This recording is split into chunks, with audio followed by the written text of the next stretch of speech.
Assalamualaikum.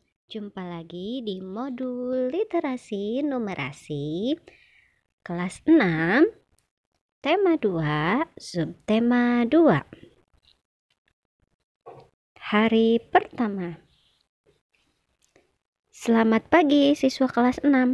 Semoga kamu selalu semangat belajar. Jangan lupa siapkan buku kerja dan alat tulismu.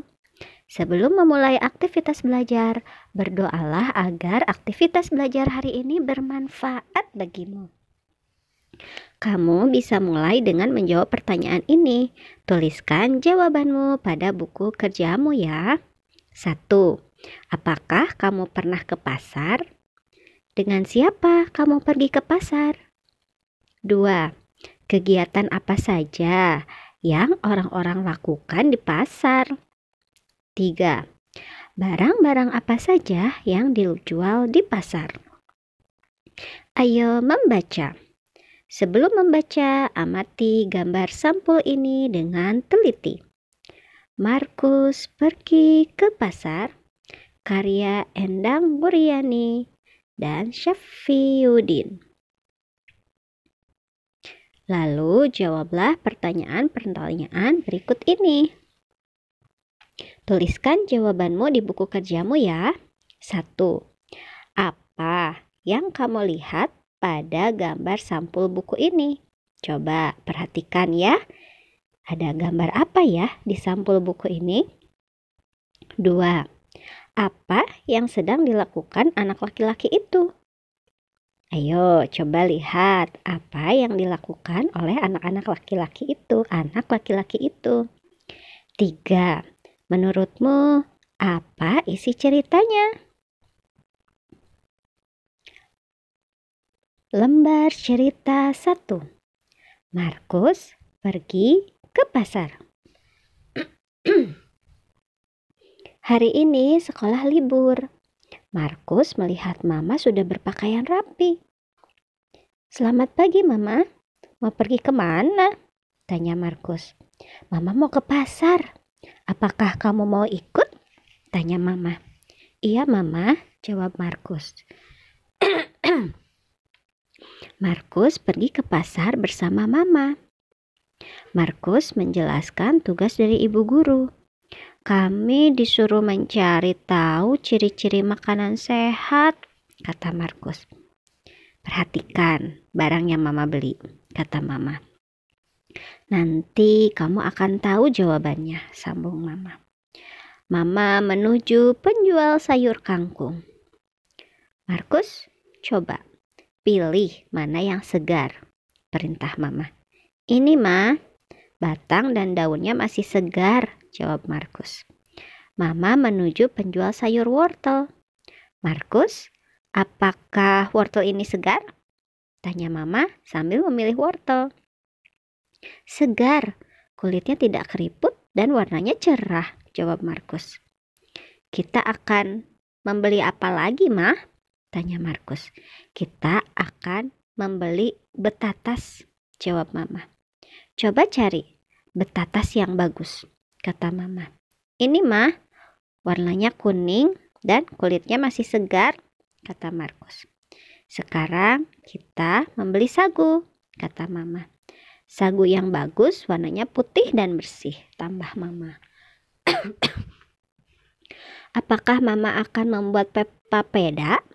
Tanya Markus. Ya, sekarang kita membeli ikan, kata Mama. Mereka menuju ke penjual ikan. Lihat, ikan ini segar, jelas Mama. Insangnya merah, kulitnya mengkilat dan dagingnya keras, tambah Mama. Ma, saya ingin membeli roti, kata Markus. Mari kita pilih roti yang bagus, ajak Mama. Roti yang bagus tidak berjamur, jelas Mama. Mama membeli 3 roti. Setelah selesai berbelanja, Mama mengajak Markus pulang. Bagaimana Markus? Sudah dapat jawaban dari tugasmu? Tanya Mama. Sudah, Ma. Makanan sehat harus segar dan bersih, jawab Markus. Setiba di rumah, Mama segera memasak. Apakah Mama sudah selesai masak? Tanya Markus. Sebentar lagi, Mama akan siapkan di atas meja, jawab Mama. Markus berpikir pasti masakan Mama enak karena diolah dari bahan segar. Mama telah menyiapkan makanan di atas meja. Markus, mari kita makan, panggil Mama. Markus menikmati makanan dengan lahap. Masakan Mama luar biasa, puji Markus. Ya, karena diolah dari bahan makanan yang segar, kata Mama. Mama mengingatkan bahwa tidak semua makanan enak itu sehat. Telitilah dalam memilih bahan makanan, kata Mama. Iya Mama, terima kasih penjelasannya. Mama memang hebat, puji Markus. Kamu sudah membaca ceritanya. Apakah tebakanmu mengenai isi ceritanya benar? Sekarang lanjutkan dengan menjawab pertanyaan-pertanyaan ini. 1. Siapa saja tokoh pada buku ini? 2. Tugas apa yang Markus dapat dari ibu guru? 3. Bagaimana cara Markus mendapatkan jawaban untuk tugasnya? 3. Kira-kira Markus tinggal di pulau mana? Kamu boleh minta pendapat keluargamu untuk menunjukkan gambar buku cerita itu. Nah, tadi ada makanan khas dari pulau tersebut yaitu papeda. Nah, kalian bisa cari tahu ya papeda itu berasal dari mana. Oke, sekian kegiatan hari ini. Di sini belum ada lagi numerasinya ya. Oh, ini ada. Nih, numerasinya ada di sini ternyata. Coba ya kita cek dulu. Karena tadi langsung hari kedua. Mungkin bukunya salah cetak. Oh, ini masih hari pertama juga. Hari pertama banyak sekali. Oh, berarti tadi harus dibacakan ya setelah Markus pulang dari pasar. Bu Widi lanjutkan ya sebentar. Bu Widi akan cari dulu yang tulisannya hari kedua. Sebentar ya. Hap, sudah belum? Oke, ini. Ayo membaca kami. Oh. Ayo membaca. Kini kamu telah mengetahui rangkaian cerita Markus pergi ke pasar dari awal hingga akhir. Sekarang jawablah pertanyaan-pertanyaan berikut ya. 1. Apa yang dilakukan tokoh Markus di awal cerita? 2. Lalu apa yang dilakukan Markus bersama ibunya? 3. Bagaimana akhir ceritanya? Tuliskan penjelasanmu di buku kerjamu ya. Ceritakan kepada keluargamu cerita tentang Markus yang tadi. Nah, ini ada kosakata baruku. Pasar adalah tempat orang berjual beli. Mengkilat artinya bentuk baku dari mengkilat. Nah, ini sini mengilat. Mengilat bentuk baku dari mengkilat. Jadi bukan mengkilat ya, tapi mengilat. Artinya memancarkan cahaya seperti kilat. Contohnya sepatu mengilat setelah disemir. Teliti yaitu cermat atau seksama. Nah, sekarang ayo berlatih. Buatlah kalimat tanya yang jawabannya menggunakan kosakata pada halaman 18. Tuliskan jawabanmu di buku kerjamu ya. Nah, ini ada contohnya. Aku pergi ke titik-titik bersama Mama. Ini kalian tinggal diisi dengan kata pasar menjadi aku pergi ke pasar bersama Mama. Dengan siapa kamu pergi ke pasar? Nah, jadi di sini ada jawabannya terlebih dahulu. Lalu kalian membuat kata tanya, kalimat pertanyaan dengan menggunakan kata-kata yang sudah disediakan di halaman 18. Markus membeli sayur di titik-titik. Kalian silahkan isi lalu buat kalimat tanyanya ya.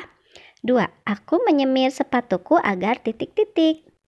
3. Nina mengerjakan tugasnya dengan titik-titik. Nah, coba ya kalian Isi dulu titik-titiknya, lalu kalian buat kalimat tanyanya.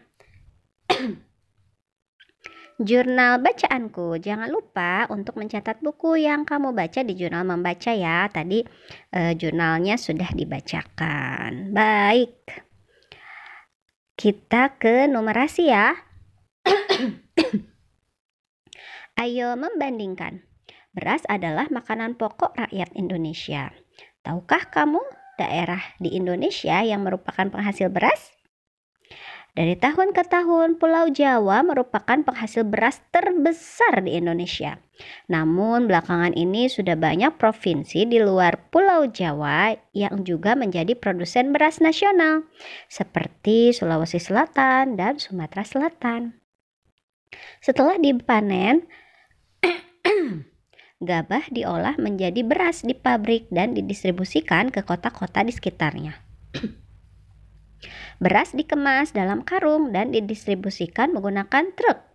Tabel berikut menunjukkan muatan beras dan jumlah truk yang diperlukan untuk pengiriman dalam kabupaten. Perhatikan ya, tulis jawabanmu pada kotak kosong yang telah disediakan. Kerjakan di buku kerjamu sesuai petunjuk yang diberikan di akhir modul ini. Jangan lupa tuliskan cara kalian mendapatkan jawabannya. Nah, perhatikan ya. Kalau karungnya 81, jumlah truknya 3. Kalau 162, kira-kira berapa truk yang dibutuhkan? Kalau jumlah karungnya 108, ternyata truk yang dibutuhkannya adalah 4. Jika 135 karung, jumlah truknya 5. Jika 216, berapa kira-kira jumlah truknya? Jika 54 karung, jumlah truknya hanya 2. Nah, kalian silakan cari ya, kira-kira berapa jumlah truk yang dibutuhkan. Ayo membaca. Makanan pokok tidak harus nasi. Contohnya di Indonesia Timur, Papua, dan Maluku, yang sebagian besar masyarakat makan sagu. Pernahkah kamu melihat pohon sagu? Bagian pohon manakah yang diolah menjadi makanan? Bagian pohon sagu yang paling penting adalah batangnya, yang diolah menjadi pati atau tepung. Pati sagu kemudian diolah menjadi berbagai makanan, contohnya papeda, makanan yang sangat populer di Papua dan Maluku. Nah, ini ya jawabannya dari pertanyaan literasi yang sebelumnya sudah Budi bacakan. Jadi papeda itu berasal dari Papua dan Maluku ya. Proses pengolahannya disebut pangkur sagu yang dilakukan bersama-sama oleh beberapa orang. Seringkali satu keluarga akan turun ke ladang bersama-sama untuk memangkur sagu. Apakah kalian penasaran? Ayo kita ikuti kisah keluarga Demotekai saat memangkur sagu. Bapak menebang pohon sagu. Batang dibersihkan dan dibuka sehingga bagian dalamnya yang putih terlihat. Tibalah saatnya memangkur sagu, yaitu menghancurkan empulur atau bagian dalam yang putih sampai jadi serpihan kecil-kecil. Yang bertugas memangkur adalah mama dan mama adik mama. Bapak membuat saluran air dari pelepah sagu.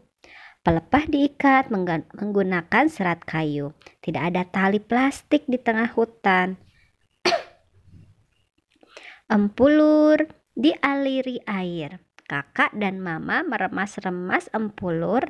Air remasan dibiarkan mengalir dan mengendap. Lihat, endapannya sudah banyak. Sisa air dibuang sehingga yang tersisa hanya endapan. Endapan berwarna putih itulah yang disebut pati. Pati kemudian dipotong-potong dan dibawa pulang. Pati kemudian diolah menjadi papeda. Bapak dan mama juga kadang-kadang menjualnya ke pasar. Seperti itulah cara memangkur sagu. Menarik bukan? Jadi keluarga Demotekai tidak perlu lagi membeli bahan makanan pokok di pasar. Satu pohon umumnya menghasilkan 255 kg pati basah. Keluarga Demotekai biasanya menghabiskan 1,5 kg pati sagu sehari. Kira-kira berapa lama mereka bisa makan dari hasil memangkur satu pohon saja? Dengan perhitungan matematika, kita mendapatkan hasil sebagai berikut. 255 dibagi 1,5. Supaya kita memudahkan menghitungnya, masing-masing dikali 10. Jadi 255 dikali 10 per 1,5 kali 10, hasilnya 2550 per 15, hasilnya adalah 170.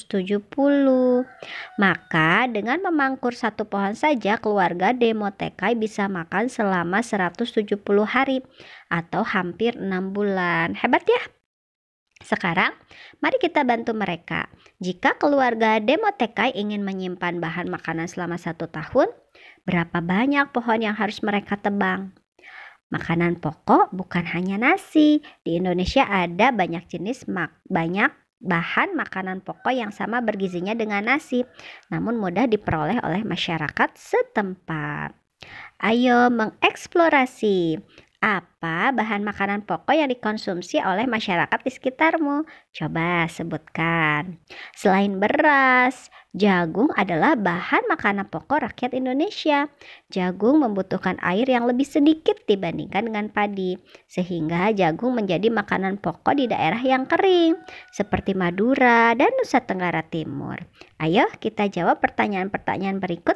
Kerjakan di buku kerjamu sesuai petunjuk yang diberikan di akhir modul ini. 1.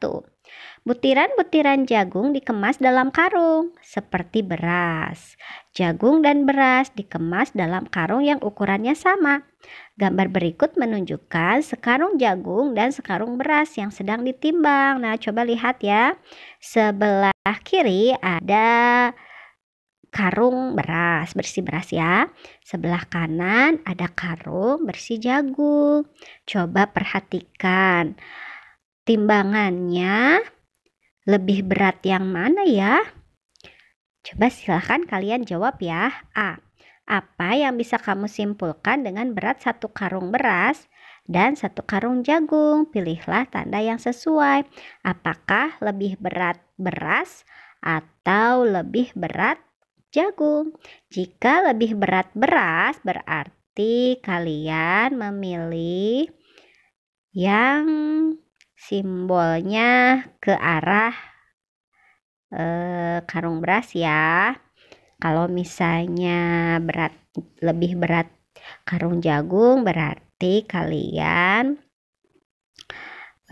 pilih yang mengarah ke karung jagung. Kalau Bu Idi menamainya terbuka mulutnya. Jadi kalau misalnya berat karung beras lebih berat, berarti mulutnya terbuka ke arah beras gitu ya. Silahkan dicoba diisi. 2. Agar timbangan seimbang, kita harus menambahkan beberapa karung jagung dan beberapa karung beras ke sisi kanan dan kirinya. Ternyata agar timbangannya seimbang, kita memerlukan jagung dan beras sebanyak yang ditujukan pada gambar berikut. Lihat, 3 karung beras. Di sebelah kanannya ada 2 karung jagung. Ternyata timbangannya jadi seimbang. Nah, situasi timbangan bisa kita tuliskan dalam bentuk kalimat matematika. Dalam kalimat matematika, bagian kiri dan kanan timbangan seimbang. Kita bisa menyatakan dengan notasi sama dengan. Nah, kalimat semacam ini disebut persamaan. Ayo tuliskan ya. Berapa berat sekarung beras dengan berat sekarung jagung. Nah, nanti kalian bisa tuliskan angkanya ya. Agar timbangan tetap seimbang, jika beban di sisi kanan ditambah atau dikurangi, sisi kiri juga harus ditambah dan dikurangi beban yang sama. Nah, dalam matematika, persamaan persis seperti timbangan. Agar notasi sama dengan tetap berlaku saat kalian mengalihkan atau membagi sisi kiri dengan suatu bilangan, kalian harus mengalihkan atau membagi sisi kanan dengan bilangan yang sama. Jadi harus dikalikan dulu ya. Ayo nomor 3. Ayo kita tambah karung beras dan jagungnya lagi. Coba perhatikan gambar di bawah. Nah, ini juga seimbang ya. Ternyata di kiri, yaitu di beras, itu karungnya jadi 6 nih. Sedangkan jagung jadi 4. Nah, berarti kalian silakan isi ya persamaan yang tepat untuk menggambarkan situasi di atas. Berapa kali ya? Silahkan dituliskan. 4. Apa yang bisa kamu simpulkan tentang berat karung, jagung, dan beras? Isilah bilangan yang tepat untuk melengkapi persamaan di bawah ini. Silahkan diisi ya. 5. Ayo gambarkan berapa banyak karung beras dan karung jagung yang diperlukan agar timbangan berikut seimbang. Nah, coba bagaimana ya caranya ya jika karung jagungnya hanya 3 tapi ingin diseimbangkan. Seperti itu ya. Nah, di sini yang A lalu yang B. Silahkan diisi ya. 6. Diketahui bahwa satu karung jagung beratnya 24 kilo. Berapakah berat satu karung beras? Ayo jelaskan caramu menghitungnya. B. Berapakah perbandingan berat sekarung beras dengan berat sekarung jagung? Jadi kalian bisa tuliskan berat sekarung beras per berat sekarung jagung. Ini dibacanya bukan per lagi tapi berbanding ya. Silahkan diisi. Ayo berlatih. Tahu dan tempe adalah makanan olahan kedelai yang sangat populer di Indonesia.